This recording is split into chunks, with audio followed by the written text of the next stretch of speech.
Side சிக்கா பாருமா side சிக்கா தெரியலையே சைடுல ஒரு கோழியா அதான் நடிகர் மாமா சைட் சிக்கனா இப்ப இருக்கிற குசும்பிங்க அந்த மாதிரி சொல்லி சுத்தி நிக்குதுங்க. சைடுனா வந்து நம்ம லவ் பண்ற பொண்ணு இருக்குல்ல அது மெயின் சிக்கு. லவ் பண்ணிட்டே இன்னொரு பொண்ணை சைடுல ஓட்டுவானுங்க பாத்தியா, அதுதான் சைட் சிக்கு. அதுக்கு பேர் தான் சைட் சிக்குன்னு வந்து இவனுங்க குளோரிஃபை பண்றானுங்க அந்த விஷயத்தை. சைட் சிக்கா என்னமா இது தெரியும் உனக்கு?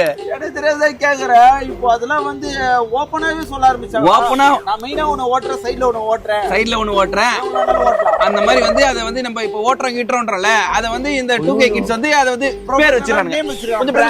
Side chick bro, main chick bro அப்படின்றாங்க. நல்ல வேலை மாமா, ஒரு 10 வருஷம் முன்னாடி பிறந்தோம் இல்லனா நமக்கு இதே நிலைமை தான். நம்ம ஏன் மாமா அந்த மாதிரி வாழணும்? நம்ம ஜாலியா வா மாமா போ மாமா டீ கடையில போயிட்டு ஜூஸ் குடிப்போம், டீ குடிப்போம்,